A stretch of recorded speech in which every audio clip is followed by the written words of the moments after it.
Hi everybody, I'm Brian McMaster and this is Proactive Spine. Today I want to talk about two spinal flossing exercises and talk about two things: reasons to be cautious and reasons why we want to do it brief and frequent every day.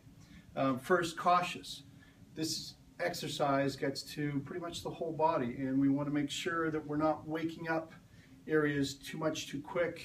The spine has 33 segments. There's 12 pairs of ribs that interact with it. There's 3 bones from each side of the shoulder girdle interacting with it. There's 3 bones of the pelvis interacting with it, and dealing with the stress of 2 lower limbs and 2 upper limbs. So there's a lot of things that can hide as we achieve dynamic stability in our body. And if we start doing an exercise too much too quick, we can wake it up an area that has been hiding and stir it up and create pain and think that the exercise did all the damage. It really didn't. It just woke up the area. It's good to be aware of that and work through it, but the trick is with these exercises to do them brief, frequent, and gently, and gradually let your body grow into the full range of motion that this exercise can create.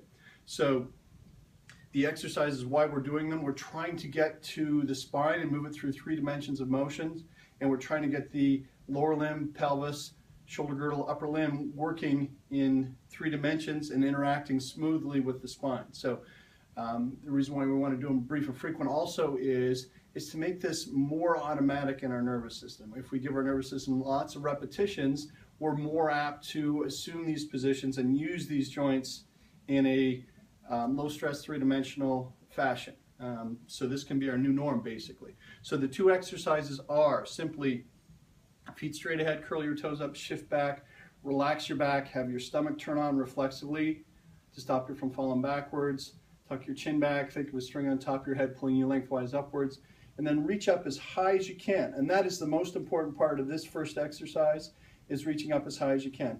And then bend a little bit side to side.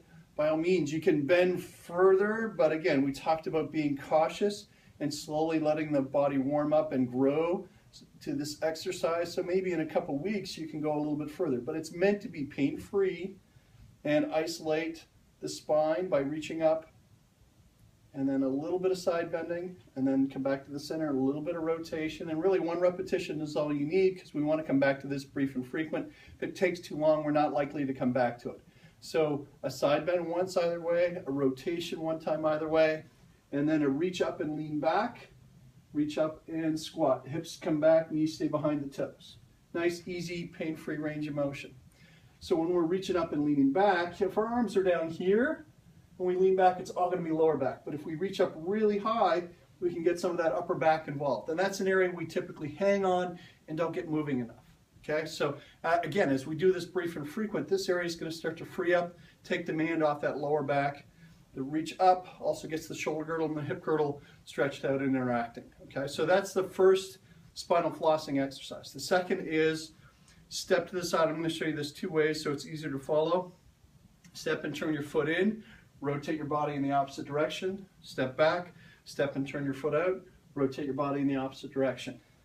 Foot turned in, body goes in the opposite direction, outer thigh, butt, back are getting stretched, come back, step, turn your foot out, rotate your body in the opposite direction, inner thigh, hip flexor, and abs are being stretched. When you're in pain, this can still be beneficial. And again, when you're starting, you want to start and do it very gently so you don't stir things up. It could just be this. Nice and easy. You could be talking to somebody and doing that. And as you do it consistently, you can get through a greater range of motion and stretch out more and more tissues. So this is what it looks like from behind if you're following along. Step, turn the foot in, rotate your body in the opposite direction, step back, step, turn your foot out, rotate your body in the opposite direction. 1 time either way. Good. So that's spinal flossing exercises. That's something that we're going to do on a daily basis. I'll squeeze it into every video that we talk about every day. I'm Brian McMaster, and this is Proactive Spinal. See you tomorrow.